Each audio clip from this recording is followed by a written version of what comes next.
toast to their career. The perfect combination, boy. Hemp hard, legends in the South. This is sports fans' only home for the hottest sports show around. These guys are on fire. You're now listening to KJ and Sean Mack. Now let's talk some damn sports.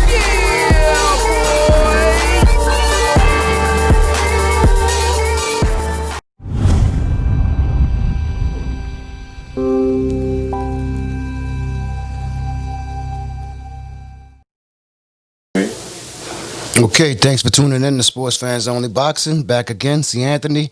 You know, today's video is a little different because everything I was thinking this was going to be a Canelo knockout victory he's going to do Sunday morning. But so we didn't do any videos, and I was thinking about it. So we're going to hop around about this. Today we're going to talk Canelo.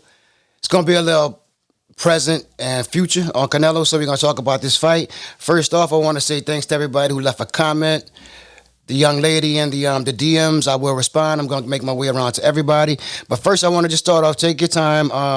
Canelo news coming, but I want to just get to one comment. This gentleman, Mr. Music Fan, he reminds me of myself. He double-dipped in the comment section, left some great comments. I'm going to read one. He agreed with me that Harrison was a little bit more active. This is from a previous video comment. He agreed, but the great thing about this is that he was actually at that Harrison fight. He says that there was a fight that broke out in the stands that was actually more exciting than the fight itself. So Music Fan paid for one fight. He saw two. For Music Fan, life is great. Thanks for getting in the comment section. On to this video. We're going to talk a little Canelo and Callum Smith. This fight wasn't like a great fight. It was just another Canelo fight against lower level competition. I'll say that. This fight was 4 weeks notice, so it wasn't like a regular fight where he had time to like prepare and everything like that. So Callum Smith, let me talk about him a little bit. Callum Smith, Liverpool, United Kingdom, 6'8", super middleweight.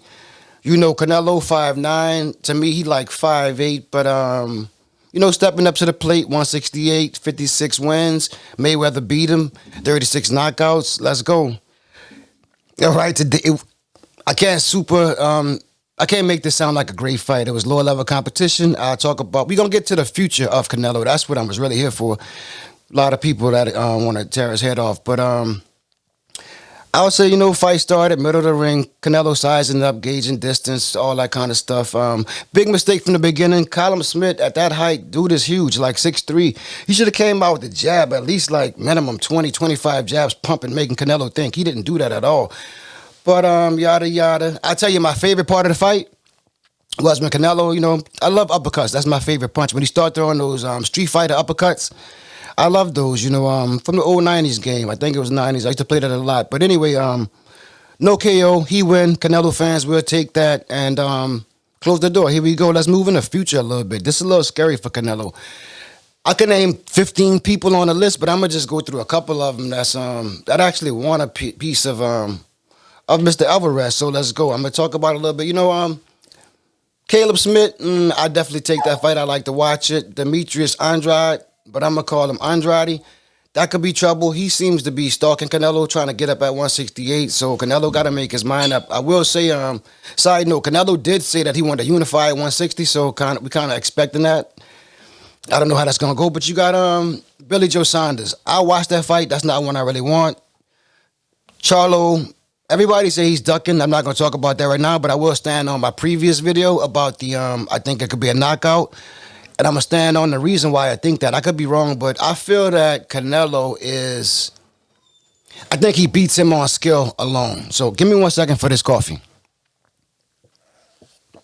I think just on skill alone. So I'm going to stand on that. We talked about it. We'll get back to it. Another name I threw out, David Benavidez. If you haven't saw Benavidez, he can definitely be competition for Canelo. Well, he's definitely competition, not maybe, but he's dangerous. At the fight, Errol the True Spence, popping shit. He wants to make a fight with Canelo next year down at Texas Stadium. I'm not sure how that works out because it fits 100,000, but it's COVID-19, so they'll figure it out. So I'm going to talk about that fight. That's one I never really thought about. Usually when I think of Canelo, I'm thinking of orthodox. I think Andrade is a southpaw, but we're going to talk about Errol because he's definitely a southpaw. So against Errol, he won't. I'm not thinking the way that he did it against Charlo.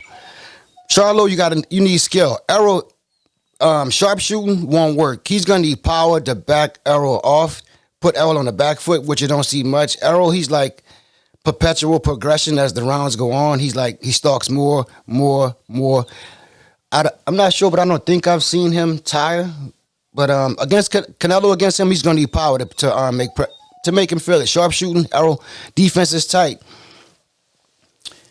Okay, one thing I'll say about that fight is I might get off topic for a little bit, but I'll come back to it. You'll see where I'm going with it. That could be a tough fight, right? Because Canelo's up high.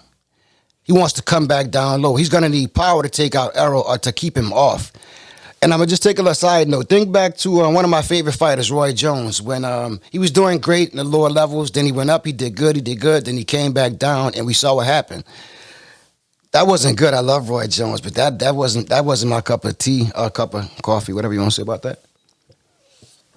So in that fight, he's going to need the power. Canelo looks real strong at 68, but he says he wants to unify at 160. That's where everybody's trying to track him down, 60, 168. So that'll be tough. I would say one thing. I'm going to go back and look at some old fights. I remember old fight. I can't think of the guy, Cuban fighter, my color, southpaw, slick. And that fight, I wouldn't have been mad at the judges if they gave Laura. I wouldn't have been mad if they gave it to Laura, but they didn't. But that guy was slick, and he had the counter punches. And not super hard, but he kept Canelo wary all night. So as I think on, I'm going to go back and watch that fight. And another thing when I'm talking about the boxers that I like, everybody's different. I'm not an expert in anything, just a big boxing fan from way back. So the thing about that fight and why I'm always kind of talking about Canelo with the skill set, and I want to go back and watch, is that Canelo has a good trainer. The thing about I like about his trainer, he's I'm not gonna say he's the greatest, but he is, I consider, the best at making those make you pay counter punches. Like when you miss, you're gonna pay for it. You're gonna feel the power. It's not just slipping, ducking, which is great, but he kind of puts something on your mind with the body shots, the uppercuts. It's like he tailor makes those hard body hitting counter punches that I like. And usually when I'm thinking about fights, I'm thinking about the trainers and what they did in the past and how they usually attack similar opponents in that situation. So that's something we're gonna keep our eye on. And I will say that I forgot to hit my bell. I'm gonna hit that right now for you. Ding ding. I'm gonna hit it one more time. But let me tell you about this right here. We're gonna talk a little bit, but that could be a real scary fight for him. We're gonna get back to it. I will say that I talked about the Charlo, talked about those, Canelo. It's time right now that a lot of these people I rambled on a list about, I think he has a great chance against many. I think he can take out some, but some of these guys are real dangerous.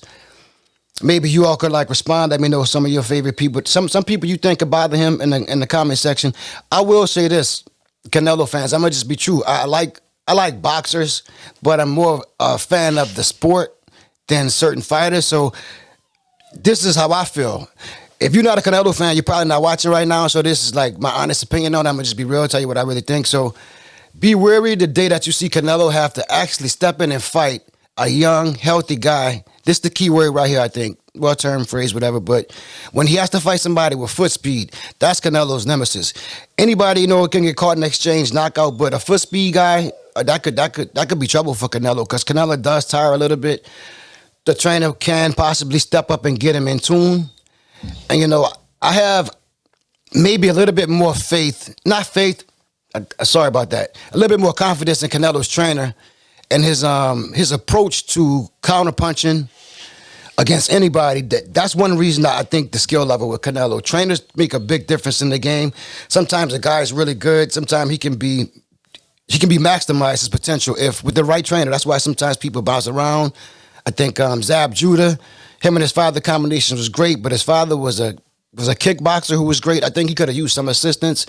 We definitely saw what he did with Floyd at that time, but we're going to stay in the news with Canelo. A lot of things on the horizon for him. Maybe you all could chime in with that, but I'm still going to stand on the Charlo. That's skills beat him.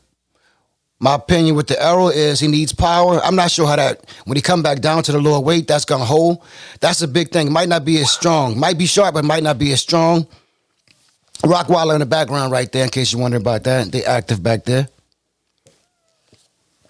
But Canelo fans, Mexico, stand up. Take that W. A win is a win. Could be a stepping stone to bigger and better. I will say, with the climate that we're in the country right now, it seems like next year has to be the time for the big fights. And there's like 7, 8 big fights for Canelo. It's all on which one he choose. I will start to, my opinions and my tone might change a little bit if Canelo doesn't take some of those guys I rambled off about. I have respect for him, the team, the preparation they take. So we're going to keep Canelo in the news. We're going to be coming back with some more of those videos. A couple people hit the like button on the more Canelo news, so appreciate that. You like it. Here I am.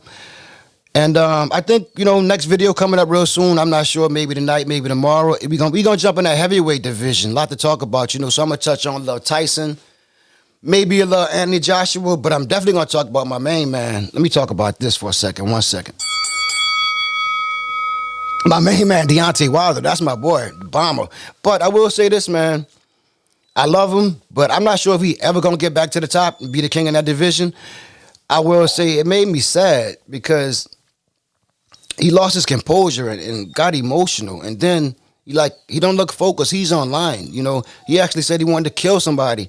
I'm not like exposing anything. Like he said it's online. He said it numerous times. He might have some issues, but he just need to get in the ring and knock somebody the fuck out. I'm sorry if you're watching, Mom. I apologize. You won't hear that kind of language on here, but that's my true emotion on it. I loved him. I still like him. Still a fan of the sport. But we gonna talk about the heavyweights coming up. So heavyweights, y'all on deck. Sports fans only boxing, y'all. KJ, Sean Mack. Boom.